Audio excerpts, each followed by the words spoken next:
Une semaine après son admission à l'hôpital, le Premier ministre britannique Boris Johnson a été autorisé à sortir. Il a été pris en charge dans cet hôpital du centre de Londres, 10 jours après avoir commencé à montrer des symptômes du Covid-19. Peu de temps après sa sortie, il a posté un message sur Twitter pour remercier ceux qui l'avaient soigné. Et à la fin, la raison pour laquelle mon corps a commencé à avoir assez d'oxygène réside dans le fait que, durant chaque seconde de la nuit, il surveillait, il réfléchissait et il s'occupait de moi tout en faisant les interventions dont j'avais besoin. Après avoir passé 3 nuits en soins intensifs, le Premier ministre ne retournera pas au travail tout de suite. Il poursuit son rétablissement à Chequers, la résidence de campagne du responsable britannique dans la banlieue de Londres. Par ailleurs, la lutte contre le coronavirus se poursuit au Royaume-Uni. Dimanche, le bilan des morts a dépassé les 10 000.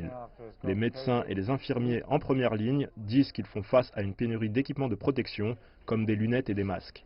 Certains hôpitaux cherchent maintenant à se procurer leurs propres fournitures, dont celles en provenance de Chine. Le ministre britannique de la Santé affirme que les responsables font tout ce qu'ils peuvent.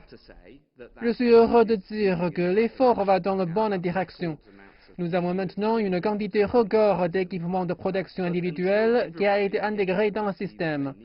Mais tant que tout le monde n'aura pas l'équipement de protection individuelle dont il a besoin, nous ne nous reposerons pas. Et nous avons des milliers de personnes qui travaillent sur cela 24 heures sur 24, 7 jours sur 7, y compris pendant ce week-end férié. Concernant ces préoccupations, l'un des principaux conseillers scientifiques du gouvernement affirme que le Royaume-Uni pourrait être le pays le plus touché à l'échelle européenne.